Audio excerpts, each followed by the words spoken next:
5 steps for you to become wealthy.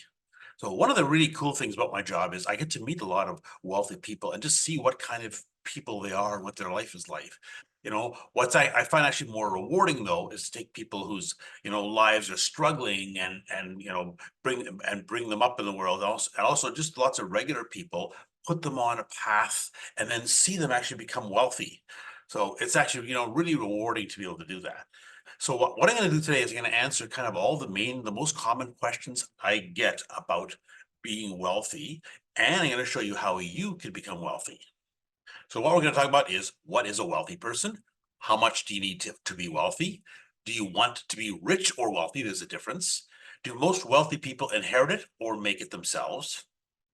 Are wealthy people happy? I actually get that question a lot. And do wealthy people worry about money all the time? Is that what happens? And how do you personally define wealthy? I'll help you create your personal definition of wealthy, and then I'll give you the 5 steps to become wealthy, to achieve your definition of wealthy. So first of all, what is a wealthy person? It's net worth, it's not income. So net worth is, all your assets, like your home and your investments and stuff, less what you owe, that's your net worth. And that is what wealthy is. It's the net worth, it's not income. It's not somebody with a big income. A simple example, who's richer? Someone makes 500,000 a year and spends the whole thing, or someone makes 50,000 a year and spends 40 and invests the 10. So now their wealth has got this 10,000. Okay. So wealthy is a person that saves and invests over time. That's really all the definition is. So simple example, save 1,000 a month, put it in equities averaging 10% a year, and in 30 years you have 2.2 million. That's all it takes is to be wealthy. So it's the wealthy people are the people that put this money away and invest it and build up wealth and net worth over time. That's what wealthy people are. I don't think it's much more complicated than that. That's really all it is. So the good news about this is anyone can become wealthy. So I'll show you later on, like most millionaires are self-made people, and you can become one.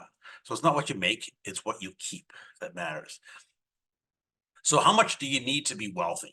So remember the millionaire song, if I had $1 million, and basically goes on and talks about all the things that he would spend frivolously on, right? So, but a million is not much money anymore. So, when you say a millionaire isn't, used to be that was rich. Now it's not. So here in Toronto, a lot of people have a home with a million equity and really get no money. It's all tied up in their home, but that doesn't make them rich. So if you have a million investments, that can give you an income, let's say 40,000 a year, and so 40,000 a year is not what we'd call being rich, being wealthy. So now from the survey, the average American thinks being rich is a net worth of 2.2 million. So that's what people think rich is. Okay, so and if 40,000 a year is 1 million, so 2.2 would be 80, 90,000 a year. So it's actually not bad. So basically it's anyone that invests 1,000 a month effectively for 30 years can achieve that 2.2 million. So that's all it takes for you to be wealthy, is just invest a little bit and save over time. Now, here's what the actual studies show. So this is Canadian statistics. So, the top 10% have 1.6 million, top 1% of 6 million, top 0.1 have 10 million, and 0.01, 130 million. So that's kind of what the wealthy are. But this doesn't necessarily mean anything. That's comparing yourself to others. What really matters is yourself. Like, what do you consider? Like, how much is enough for you? So now, do you want to be rich or wealthy? The really difference is rich are people that spend a lot of money. So, they tend to have, all the nice latest fashion and buy expensive cars, and they appear to have a lot of money because they spend a lot of money. But, I've seen tons of people like this. And, very often the net worth is really low. They look like they have money, but they don't. Meanwhile, the wealthy often, there's the book, The Millionaire Next Door. Wealthy are often just regular people. You don't even know that they're wealthy. Basically, they save and invest their money. And so to see this guy's got, very basic things that he's wearing, and yet he's got a net worth over $1 million. So that's actually really common one that I see this difference. So now I can tell you, when I go to parties and meet people, pretty well always I can tell who has money and who is not. And it's because, I've met literally thousands of people where I get to meet them, get to know them, and then I get to see their full finances and, do the plan for themselves. And from doing that, I can now see who has money. And so I'll tell you what the trick to it is. It's the people that are flashing money and pretending to be rich, they rarely actually have a lot of money. So the ones that are spending a lot, that look like they have a lot of money, usually aren't rich. They're usually spenders. Now, spenders might have a lot of money, but most of the time they don't. So wealthy people tend to be modest. They tend to have a quiet confidence about them because, they don't have all these worries. They don't usually want everyone to know that they're wealthy. So that's why you don't find them talking about it or flashing anything about it. And the thing about it is they want genuine friends. They don't want people that like them for their money. So, if you actually have a lot of money, it sort of changes how you are. So, the definition of rich is, high income and a high lifestyle. Wealthy is having money. So when you save and invest, that's the difference. So now the funny thing is, I see a lot of people think a rich person is someone who has an expensive car. But I've seen lots of people in their cars, and I can tell you there is zero correlation between those that own a nice car and being wealthy.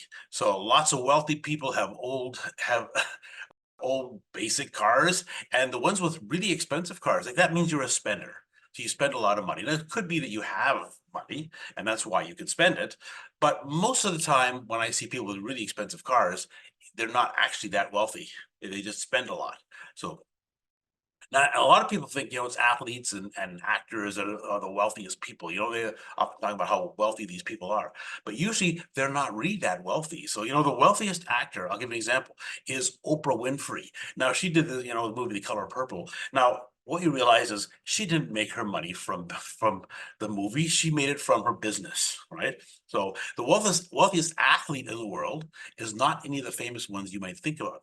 It's a guy who plays baseball in Japan, but the reason he's wealthy is because his family is wealthy. They got an oil company in Japan, whatever. So he's got his wealth from there. He didn't make it from baseball.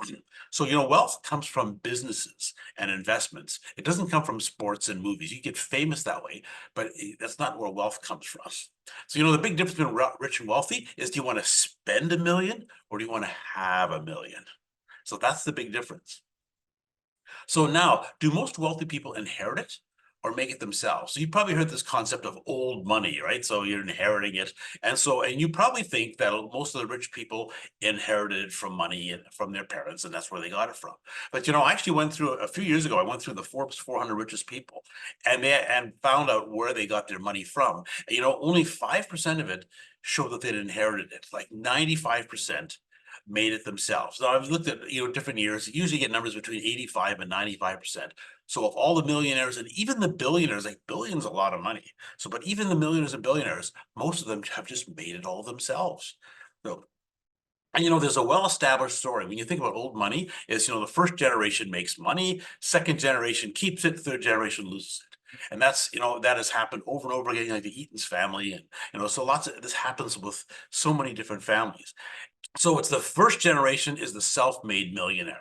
He's got this ethic, entrepreneurial drive. They're usually frugal and they save and invest and build up a business and they get wealthy. And then, but their kids and their grandkids grew up rich and they don't have that same drive. They don't have the same work ethic. They spend more money. And that's why it's, they don't, the kids and grandchildren, it's often, considered to be, if anything, a disadvantage to grow up rich, because if you look at the millionaires and billionaires, the vast majority of them were born in just regular middle class or even poorer than middle class, and they just made it all themselves. It's not mostly the rich people.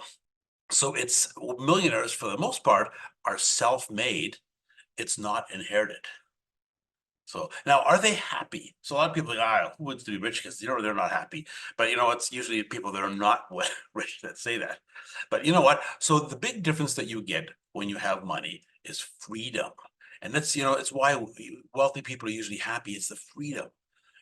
So we have asked all of our clients this: what's important about money to you? And the number one answer that you get is freedom to be able to do what you want. So, when I was in high school, we did this musical called Fiddler on the Roof. And one of the songs was, If I Were a Rich Man. And the guy goes, all day long, I'd biddy biddy boom. So basically he's saying, I'm just going to lie around and do nothing if I was rich. So, but it's not really about doing nothing. It's about the freedom that you could do nothing, it's the freedom, live your life without thinking about money. And I find even people who don't, aren't really interested in money, a lot of times what they really want is they want to be able to live a life without thinking about money. And again, that's the freedom that you get from having it. So it's I find a lot of couples that we work with, one of them is really interested in money, wants to build it up, and the other one just doesn't even think about money. But both of them kind of want freedom because the one who doesn't think about money wants to be able to live life and not think about it. And the one who's building it up, wants the freedom that you get from having money. So now many people think wealthy people worry about money all the time. But the wealthy people that I know, mostly they don't. I mean, they have money, they think about it and what are they, how to be, what to do with it, but they don't usually worry about it. It's the people that are poor people that don't have money that I find worry about money all the time. Like how do they pay the bills, and everything that they buy, they have to think about, can I afford this or not? And wealthy people can just, well, yeah, you've got money, I can just buy what I want. So that's kind of the difference. They really don't tend to think about money, most of them like that. So you've probably heard the expression, money is the root of all evil. It is not. So, because I want to look at the wealthy people that I know, mostly they're not wealthy. They're not, they're evil people. They're usually regular people that have just, want this freedom from having some money. So, what is the root of all evil is the lack of money, or the actual saying is the want of money. So, it's basically, but they're thinking about trying to be greedy. But most of the time, it's not the greedy people that become wealthy. It's the people that just save and invest. So, money is a tool. It gives you options in your life. That's all it is. So how do you create your personal definition of wealthy? So, we talked before about the top 1% and the 10% and the 0.1, but you know what? That doesn't really matter to you. Like, what really matters is what is happening in your life. So how do you give your life meaning? How much do you need? You don't need 130 million. You need, what's the number that you need? So wealthy is having enough for the lifestyle you want, and then generally plus a margin. So let's say your financial independence number plus a comfortable margin that gives you the freedom. So that's what wealthy is, and you can define that for yourself how much that is. So basically, it allows you to live without worrying or thinking about money. Like the old song "Money, Money, Money" from ABBA. Must be sunny in a rich man's world, and then so it's all the things I could do if I had a little money. So it's the freedom that it gives you. So now there's a simple rule of thumb called the rule of 25, and your number is the amount that you need to be, to be wealthy by your definition, is the lifestyle that you want times 25. So usually your number traditionally is the financial independence number. And if you want to be wealthy by your definition, you want something more than that. So add a margin of safety, I don't know, 20%, 50% or something to your financial independence number, then you're wealthy. So, and the rule of 25 works, it's related to the 4% rule, which is a guideline for how much you can take out of your investments when you retire. So to live off of, forever. So the rule of 25, there is some science behind it. So now your personal definition of wealthy. So we deal with a lot of people that are in the FIRE community. So these are the people, financial independence, retire early. So they want to save up. They usually super frugal, save a ton of money, and they want to retire early, 50s, 40s, even sometimes in their 30s, and they already have enough, enough to live on. So now usually we know quite a few people like this. They're reasonably wealthy when they're young, and they've just really focused on building up this wealth. And they've set usually it's a lower retirement lifestyle goal. So it's because they've learned to live somewhat frugally. So it's not living on 200,000 a year. It's living on 70, 80,000, but it's a more modest, maybe even 50,000. It's a more modest income level. So that's one option. You can be a FIRE community person, or you can be wealthy later in life. So focus on wealth and then just work longer, and then you can actually be quite wealthy later on in life. Because the old rule of 72, every money makes 10%, like 72 divided by the rate of return is how long it takes for your money to double. So if you're making 10% on your investments, let's say you work 7 more years, you have twice as much money. So that's how you can work a longer, you can become wealthy. So, or you can just retire at what's considered a normal time with a normal lifestyle, or maintaining the lifestyle that you have now. So, but your personal definition of wealthy, so you just create, like, what is your definition? What's the lifestyle that you want to have? And, to know that you've got enough money so that you can live that lifestyle. And basically, that's what a financial plan, that's why a financial plan makes such a difference in your life. It's because it's the roadmap to the life you want, helps you define, let's go through and think about it. Like, what is the life that you want? And, let's make a path to be able to get there. So, and there's been lots of studies like this one a number of years ago, but they basically show that people that have a plan and also that work with a planner working on that plan, not just a salesman, but someone about a actual, fee for service financial planner that helps you with a plan.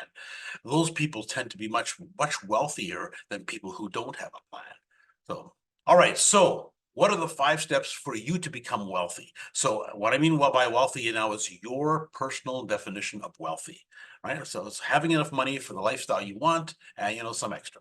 So step number 1, get a financial plan. It really is. You're going to do it, take a trip. The first thing is, let's get the GPS and figure out where you're going. So, right. So first of all, you got to know what you need to do to be wealthy. And that's what a financial plan does. So by your definition of wealthy, it's you've defined what it is, and now you know what you have to do to be able to get there. So, and you need a detailed retirement goal. So retirement is, and you may think it's years from now, but really retirement is financial independence. So what is your number that is financial, that makes you financially independent? So a financial plan tells you that, you figure it out for yourself. And then, you have a plan to be able to get there. Because it's a financial plan, it's a realistic plan, something you can actually do. So number 2, just save the amount that's required in your plan. So usually, there's a minimum of 10 or 20% of your gross income. It's a general guideline. You need to save might be more or less than that. It depends on what you do, and it depends on your plan, but just save that amount. And number 3 is invest it effectively for growth. So this is what I'm saying, it's wealthy people are just people that save and invest. So, but let's figure out how much you need to save and how much to invest. So investing effectively usually means, it's the highest reliable long-term return is in equities, which is the term we use for, stock market investments. So that's really how to, what the highest long-term, if you look at long-term studies, they have returns that are a lot higher than real estate or other kinds of things. So you could learn to think like the wealthy and just focus on building up your net worth, like build up your portfolio. So, all right. And then number 4, you can consider leverage. Now, this is not for everybody. Leverage is just boring to invest, but it's just it's a way to accelerate it. So that it doesn't take, 30, 40 years. Maybe you could do it faster with some leverage. So you're growing it faster over the long term when you're borrowing to invest. So basically, you're focusing on building up your investments, and your investments are your wealth. And the reason borrowing to invest work is because you're increasing your investments. Now, so a lot of people, when they're borrowing to invest, they're focusing on, how much do I owe? But want to focus instead on how much are your investments, and your investments are growing. Over time, they should make quite a bit more than what the interest costs you. Plus, the interest is fully deductible every year, and you can invest quite tax efficiently, so you don't pay a lot of tax on the investments as they grow. So that's, leverage is a strategy that can just help you get there much quicker. And there are a few effective strategies that kind of bundle it in an easier way to do. Like the most common one is the Smith maneuver for homeowners, and this lifestyle cycle investing for younger people, and the Rempel maximum. It's one I designed to, what's the maximum you could do. And there's 3-for-1 investment loans. And so now this is not for everybody. Like a lot of people just wouldn't be comfortable with this. And you know what? The investments do go up and down. And that's why you need to commit for a minimum of 20 years to be confident this is going to work for you. But if you're someone that really wants to build up your own wealth, leverage is really important. I tell you, when I've looked at wealthy people that I've seen, pretty well all of them have borrowed to invest. Like a lot of them, it's in their own business or something. But borrowing to invest is kind of the way things are done. So, and then number 5, you just wait. Right? That's something you can do, right? Just wait for your wealth to grow. Follow your plan and just stick with it. So it's not a get rich quick scheme. It's a get rich slowly scheme, and slowly and reliably over time. So, your financial plan is the GPS for your life. So create one, figure out where you're going, figure out what the path is, and then just follow it. That's how you can, achieve your definition of wealthy. All right, so thanks for listening. So again, here's what we talked about today. So what is a wealthy person? How much do you need to be wealthy? Do you want to be rich or wealthy? Do most wealthy people inherit it or make it themselves? Are wealthy people happy? Do wealthy people worry about money all the time? How do you define wealthy? How do you define it? And how do you create your personal definition of wealthy? And then we'll give you the 5 steps for you to become wealthy. All right, so my name again is my name is Ed Rempel. I have a blog called Unconventional Wisdom, which is the #1 in blog in Canada for a financial planner. It's just my name, edrempel.com. It's also unconventionalwisdom.ca. It's not .com, it's .ca because it's Canadian. And there's a free, if you want to talk with us about potentially being a client, there's a free, no pressure 30-minute consultation. Just go to edrempel.com/talk. Also, I've a blog podcast at YouTube. The podcast is edrempel.com/listen. And the YouTube channel is edrempel.com/watch, whichever you prefer. Thanks again for listening, and we'll see you next week.